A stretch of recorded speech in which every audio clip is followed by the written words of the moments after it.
Hi friends, welcome back to my YouTube channel. સ્વાગત છે તમારું આજના ફ્રેશ નવા બ્લોગમાં. અને આજે 5 સપ્ટેમ્બર છે, આજે ટીચર્સ ડે છે. આપણે બધા જાણીએ છીએ કે 5 સપ્ટેમ્બરે આપણે ટીચર્સ ડે સેલિબ્રેશન કરીએ છીએ, શિક્ષક દિવસની ઉજવણી કરીએ છીએ. અને આપણા ભારત દેશના પ્રથમ આપણા ઉપરાષ્ટ્રપતિ ડૉક્ટર સર્વપલ્લી રાધાકૃષ્ણ, એમનો જન્મદિવસ પણ છે સાથે સાથે. એટલે 5 સપ્ટેમ્બરે આપણે એમને જ્યારે રાષ્ટ્રપતિનું પદ સંભાળ્યું 1962માં, એટલે કે 1962માં એમને રાષ્ટ્રપતિનું પદ સંભાળ્યું હતું, ઉપરાષ્ટ્રપતિનું. તો ત્યારે તેમના મિત્રો અને કેટલાક વિદ્યાર્થીઓ, તેમના એ પણ એક શિક્ષક હતા, એટલે એમના વિદ્યાર્થીઓ પણ હતા કેટલાક. તો એ એમનો બર્થડે સેલિબ્રેશન માટે પૂછ્યું એમને કે અમને મંજૂરી આપો તમારા બર્થડેનું સેલિબ્રેશન કરવા માટે. તો એમને જવાબમાં એવું કીધું કે મારા બર્થડેને કોઈ અલગથી સેલિબ્રેશન નહીં કરતા, પણ મારા બર્થડેને તમે શિક્ષક દિવસ તરીકે સેલિબ્રેશન કરો તો મને એક ગૌરવપૂર્ણ લાહવો મળશે એમ. તો ત્યારથી આપણે 1962માં જ્યારે એમને રાષ્ટ્રપતિ પદ સંભાળ્યું, ત્યારથી આપણે શિક્ષક દિવસની ઉજવણી કરીએ છીએ, ટીચર્સ ડેનું સેલિબ્રેશન કરીએ છીએ. અને આ એક દિવસ એટલા માટે રાખવામાં આવે છે કે ટીચરોને ટીચર પ્રત્યે આદર, માન, સન્માન જળવાય તો હોય જ, જળવાતું જ હોય છે, પણ એક આદર મળી રહે એવા ભાવથી શિક્ષક ડેનું સેલિબ્રેશન કરવામાં આવે છે. અને હવે આગળ વિડીયોમાં તમને સાનવીને મેં કાલે ટીચર્સ બનાવી હતી, એટલે કે સાડી પહેરાવી હતી. મેં કીધું સાનવી પણ એક ટીચર્સ બને, મારી તો એવી ઈચ્છા છે. તો પણ આગળ સાનવીને જે બનવું એ મોટી થઈને નક્કી કરશે. પણ એક ટીચર્સ ડે તો મને એક મનમાં એવી લાગણી હતી કે સાનવી આજે ટીચર્સ બને, એટલે મેં ટીચર્સ બનાવી છે. અને એ અમને કઈ રીતના ભણાવે છે એ તમે જોજો, બહુ સરસ વિડીયો છે આગળ. અને હા, ટીચર્સ વિશે બીજું તો હું શું કહું મિત્રો, હું એક ટીચર છું. હું નાનપણથી જ ટીચર બનવા માગતી હતી. અને હું નાની હતી તો સાનવીની જેમ સાડી પહેરીને અને પછી ટીચર્સ ડેની એક્ટિંગ કરતી અને ટીચર્સ બનવું હતું મારે. અને આજે હું એક ટીચર બની શકી છું. તો એના માટે હું મારા પપ્પા એટલે મારા ફાધરનો પણ અહીંયા શું કહેવાય આભાર વ્યક્ત કરું છું. અને સાથે મારા જે નાલંદા વિદ્યાલયના જે શિક્ષકો છે એને મને અહીંયા સુધી આ રીતના શિક્ષક બનવા પાછળની જે કાંઈ એમની મારા જીવન ઘડતરમાં ફાળો છે, તો એને પણ હું આભાર વ્યક્ત કરું છું. અને બીજું તો મિત્રો હું કાંઈ નથી કહેતી, પણ આગળનો વિડીયો તમે જોજો, સાનવીનો સરસ મજાનો છે. અને સાથે મારા વિડીયો ગમે તો લાઈક કરવાનું ભૂલતા નહીં અને શેર કરજો. અને તમને કોઈ પ્રશ્ન હોય શિક્ષક દિવસ વિશે તો તમે કોમેન્ટમાં લખી શકો છો. બેને ટીચર બન્યા છે.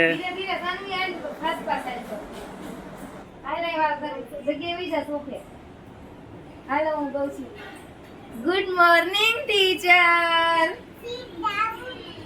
એવરીવન સિટ ડાઉન એમ કહેવાનું. શું કહેવાનું? ચાલો હવે આજે ટીચર શું ભણાવવાના છે અમને? A for apple થી ભણાવવાનું હોય ટીચર. તમે A for apple તો ભૂલી ગયા. અમને બોલાવવાનું હોય, એકલા ન બોલવાનું હોય. હા એમ પૂછ તો ખરી અમને શું કહેવાય? A for apple, B for ball, C for cat, D for dog. હવે તાર બોલાવવાનું હોય, બોલાય. હવે તમે લખો તો ખરા ટીચર ને A for apple. એક વાર મને નથી આવડતો હજી. આની A for apple લખો, એમાં ટીચર મને શીખવાડો કેમ હોય. હા મોટો કરો એ. મને ટીચર દેખાતું નથી, અક્ષર મોટા કરો ટીચર.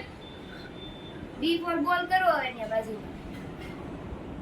હલો લખું છો teacher? A for apple, B for ball.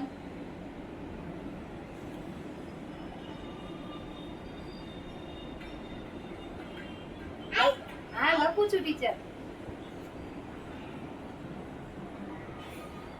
Teacher ઊંધો થાય છે. ટીચર એમ ન હોય. બી ફોર બોલ ખોટો લખ્યો છે તમે. અરે ટીચર તમે હરખું આ કરો. ટીચર માં બે સ્ટુડન્ટ છે. નકા છોકરા બધાય વયા જાહે. અરે ટીચર મારે જો. લખો એમ લખવું પણ તમને આવડવું જોઈએ ને. તમને જ નથી આવડતું, મમ્મી શું કરે? પછી ફિંગરો અને લિપ્સ કહેવાનું હતું ટીચર ને. Okay teacher. હરખો બી કરો ટીચર, એમ ન હોય. કઈ ઘરની જેમ કરો. ટીચર મોટી કરો છો ટીચર તમે. ઊંધો છે. ટીચર એમ ન આવે. તો મારા સસમા થયા. જો પેલા હરખો બી કરો, આમ તમે ઘરની જેમ ઓકે બી કરો. ટીચર. હવે અમને હોમવર્ક આપી દો હાલો. પછી અમે વયા જાય. ઘરે વયા જાય. હવે છેલ્લો પીરિયડ હવે આમાં હોમવર્ક લખી દે. હાલો. આમાં લખ દે A for apple લખી આવવાનું છે એમ.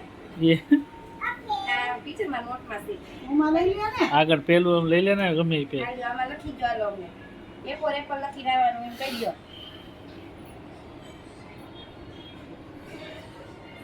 ઓકે ટીચર આ લખીને આવવાનું ને મારે બસ મોઢે કરીને આવવાનું ઓકે બસ ટીચર માંથી એક તો માંડ થાય છે બિફોર ફોર હું નહીં લખી શકું ટીચર બસ thank you teacher bye teacher tata teacher એમાં હેપી ટીચર્સ ડે કહી દે બધાને